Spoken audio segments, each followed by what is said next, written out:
नमस्कार, मैं हूं श्वेता झा और आप देख रहे हैं आज तक। इस वक्त की बड़ी खबर आपको बता दें, वाराणसी से मोदी की उम्मीदवारी को लेकर सस्पेंस आज खत्म हो सकता है। सूत्रों के हवाले से खबर आ रही है कि मोदी को वाराणसी से उम्मीदवार बनाया जाएगा। माना जा रहा है कि मुरली मनोहर जोशी को कानपुर से उम्मीदवार बनाया जाएगा। इस वक्त दिल्ली में बीजेपी की केंद्रीय चुनाव समिति की बैठक शुरू हो गई है। बैठक में यूपी की भी 50 सीटों पर चर्चा हो सकती है। एक खबर यह भी है कि राजनाथ सिंह की नजर लखनऊ के अलावा चित्तौड़गढ़ पर भी है, उन्हें वहां से भी उम्मीदवार बनाया जा सकता है। तो आज बड़ी खबर सामने आ सकती है कुछ ही समय में, क्योंकि बीजेपी की चुनाव समिति की बैठक चल रही है, केंद्रीय चुनाव समिति की बैठक, और इसमें शाम तक बताया जा रहा है कि जो सस्पेंस बरकरार है 3-4 अहम चेहरों को लेकर, उनकी सीट को लेकर, वो कम से कम साफ हो जाएगा, जिसमें सबसे अहम चेहरा है नरेंद्र मोदी का। और इस वक्त हमारे साथ हमारे संवाददाता जुड़ गए हैं बीजेपी दफ्तर दिल्ली से। हमारे साथ अमिताभ सिन्हा हमारे साथ जुड़ गए हैं और साथ ही हमारे साथ जुड़ गए हैं वाराणसी से रोहित। हम दोनों से बातचीत करेंगे, लेकिन सबसे पहले अमिताभ, मीटिंग शुरू हो चुकी है, काफी अहम है ये बैठक कई मायनों में, क्योंकि सबसे पहला और बड़ा नाम जो है वो नरेंद्र मोदी और उनकी सीट को लेकर है, और ये सस्पेंस लोग चाह रहे हैं कि खत्म हो। क्या जानकारी मिल पा रही है आज? क्या ये साफ हो जाएगा कि नरेंद्र मोदी कहां से लड़ेंगे चुनाव? आज ऐलान हो सकता है नरेंद्र मोदी का बनारस से चुनाव लड़ने को लेकर, क्योंकि 3 दिनों से लगातार दिल्ली में डेरा डाले हुए हैं, लगातार यहां बैठकों का दौर चल रहा है। संघ के नेता दिल्ली पहुंच चुके हैं, इसलिए लगता है कि मसला लगभग सुलझा लिया गया है। और आज जो उत्तर प्रदेश को लेकर बैठक होगी उसमें 50 से ज़्यादा सीटों पर चर्चा होगी, उसमें एक बनारस की सीट भी होगी। तो जाहिर तौर पर जो पार्टी का नरेंद्र मोदी का खेमा चाहता था कि बनारस से लड़के पूरे इलाके में संदेश दिया जाए, उस पर ज़्यादा भ्रम की स्थिति पैदा ना हो, उस पर और ज़्यादा मंथन न हो, इसलिए ऐलान करने का इरादा कर लिया है। उत्तर प्रदेश पर चर्चा होगी और उम्मीद की जा रही है कि देर शाम तक जो बीजेपी के नेताओं को और कार्यकर्ताओं को जिस बात का इंतजार है, कम से कम उससे पर्दा शायद हट जाए। यानी कि मुरली मनोहर जोशी ने जो कुछ दिन पहले ये बात कही थी कि जो भी फैसला होगा बैठक में, संसदीय बोर्ड की बैठक में जो बात सामने आएगी, उससे कम से कम मोदी की प्रतिष्ठा जो है उसको किसी भी तरह का नुकसान नहीं होगा। तो क्या यही संकेत था इसी चीज को लेकर, या फिर उस समय तक कुछ और कयास लगाए जा रहे थे? खुद मुरली मनोहर जोशी कुछ और सोच रहे थे? देखिए, मुरली मनोहर जोशी कम से कम वहां पूरी तैयारी में लगे थे। उनसे पार्टी ने कोई औपचारिक बात तक नहीं की थी, न किसी नेता ने इस बात पर उनसे बातचीत की थी, न किसी आला नेता ने, कि वो वाराणसी से नरेंद्र मोदी लड़ना चाहते हैं या नहीं चाहते हैं, क्योंकि सब अंदर खाने में हवाई फायरिंग चल रही थी श्वेता, इसलिए ये तमाम भ्रम की स्थिति पैदा हुई है। लेकिन मुरली मनोहर जोशी ने यह भी साफ कर दिया था कि नरेंद्र मोदी चाहें तो वो सीट छोड़ने को तैयार भी हैं। अगर नरेंद्र मोदी लड़ना चाहें, वो पीएम पद के उम्मीदवार हैं, वो जहां से चाहें लड़ सकते हैं। तो जाहिर तौर पर यह काफी अच्छा संकेत था कि मुरली मनोहर जोशी वहां से हट सकते हैं। तो पार्टी नेताओं ने 2-3 दिन के मंथन के बाद, संघ ने भी मंथन किया है, मुरली मनोहर जोशी से तमाम बातें हुई हैं, संघ के नेताओं की भी और बीजेपी के नेताओं की। इसके बाद सबको बैठ के ये फैसला हुआ है। लेकिन एक चीज तो साफ है कि 6 महीने ऐलान के हो चुके प्रधानमंत्री पद के उम्मीदवार के, और नरेंद्र मोदी को चुनाव लड़ना यह भी ऐलान हो गया था। उसके बाद भी ऐसी भ्रम की स्थिति क्यों पैदा हुई, ये काफी सोचने वाला विषय है, और ये भी सोचने पर मजबूर करता है कि चल किसकी रही है। बिल्कुल, रोहित हमारे साथ वाराणसी से हैं। रोहित, पूर्वांचल के बहाने पूरे देश में एक तरह से मैसेज देने की कोशिश, इसीलिए वाराणसी से चाहते हैं नरेंद्र मोदी वहां से वो लड़ें। क्या खबर आपके पास, क्या अपडेट?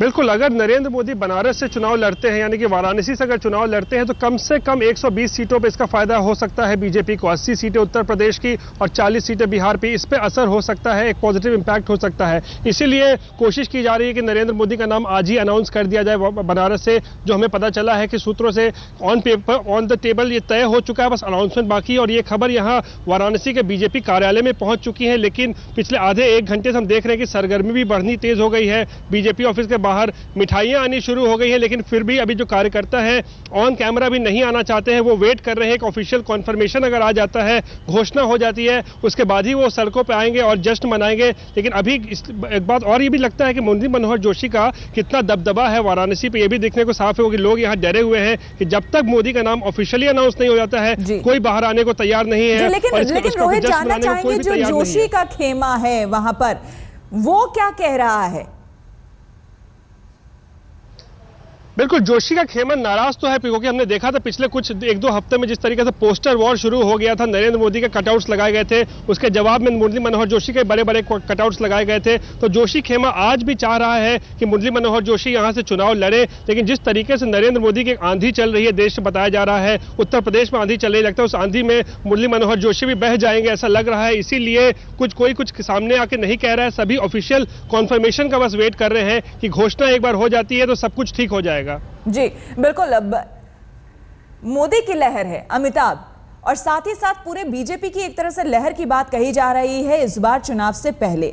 यह बताइए, उसके बावजूद नरेंद्र मोदी की बात समझ में आती है, पीएम कैंडिडेट के तौर पर हैं वो, लेकिन राजनाथ सिंह भी सुरक्षित सीट ढूंढ रहे हैं।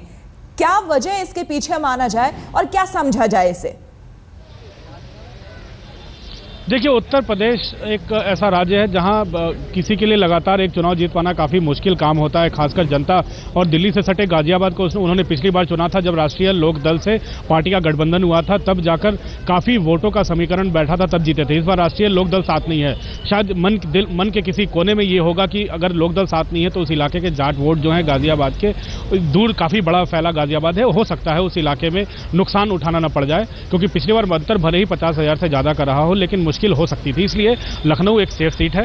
राजनाथ सिंह पार्टी के अध्यक्ष हैं, उनको लग रहा है कि अगर लखनऊ से लड़ते हैं तो एक संदेश ये भी जाएगा कि अटल बिहारी वाजपेयी की सीट रही हुई है, तो स्टेचर बड़ा करने की भी बात होती है। तो ये 2-3 चीजें हैं जो राजनाथ को मजबूर कर रही हैं गाजियाबाद से बाहर ठिकाने तलाशने के लिए। और लेकिन अभी तक उन्होंने औपचारिक रूप से अपने पत्ते नहीं खोले हैं। चुनाव समिति की बैठक के बाद औपचारिक ऐलान होगा, लेकिन संकेत तो यही है कि लखनऊ से लड़ने का इरादा कर रहे हैं। जहां तक चित्तौड़गढ़ की बात है, जिस तरह से तस्वीर बीजेपी की जो उभर कर सामने आ रही है, अब जबकि ऐलान की बात पहली, दूसरी, तीसरी लिस्ट जारी हो रही है, इस बीच नेताओं का आना, नाराजगी जाहिर करना, गिरिराज सिंह का उनके घर आना, लौटा दिया जाना, फिर फोन पर बुलाना, बिहार में हो गया, शत्रुघ्न सिन्हा हो गए, रविशंकर प्रसाद अब कह रहे हैं कि वो पटना साहिब से लड़ना चाहते हैं, खुद राजनाथ सिंह जो है वो कह रहे हैं कि अगर लखनऊ से वो नहीं लड़ना चाहे, क्योंकि लालजी टंडन वहां से नहीं चाहते हैं कि वो लड़े, तो वो दूसरी जगह चित्तौड़गढ़ जाने को वो तैयार है।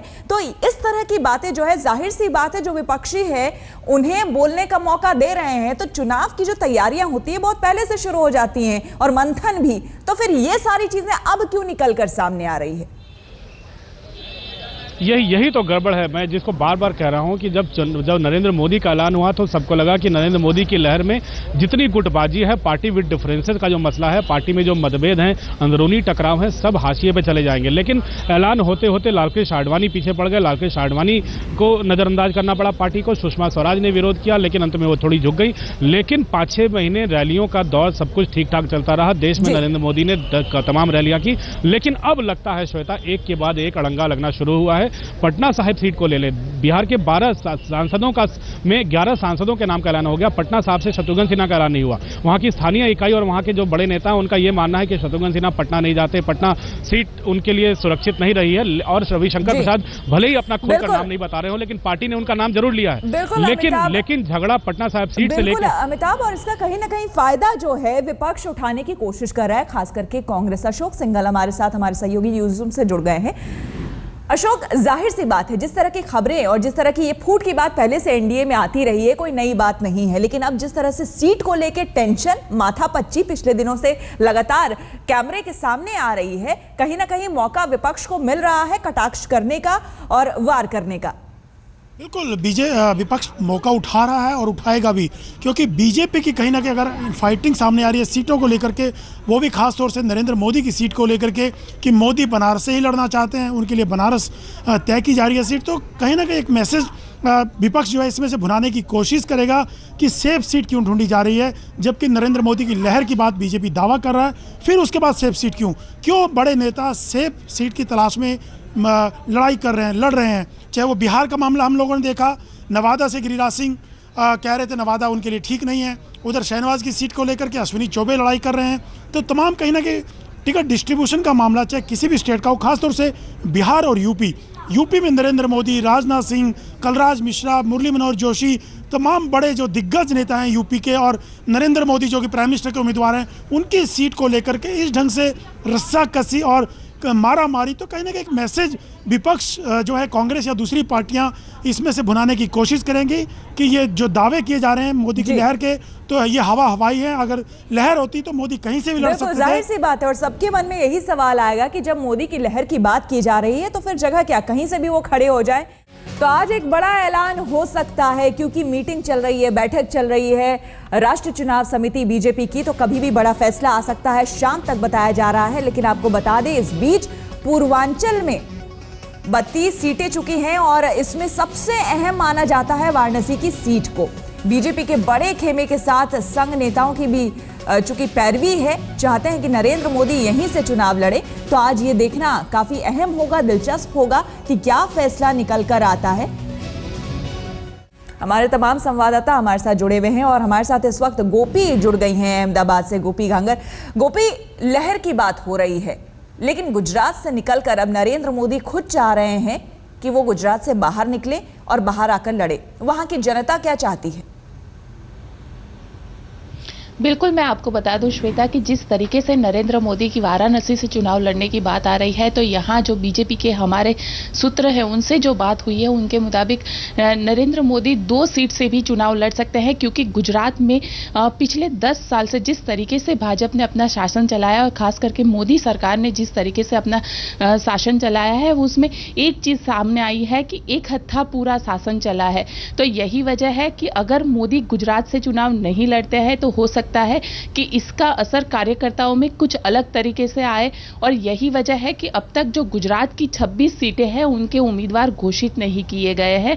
जो कार्यकर्ता है वो उनमें नाराजगी ना हो कि मोदी गुजरात छोड़ के दूसरे राज्य में चले गए। तो शायद कहीं ना कहीं ये एक डर अभी भी बीजेपी के मन में है कि अगर मोदी गुजरात से चुनाव नहीं लड़ते हैं तो उसका उल्टा असर बीजेपी जो ये चुनाव है उसमें हो सकता है। बिल्कुल, और बीजेपी हर तरह से कोशिश कर रही है नरेंद्र मोदी इस बार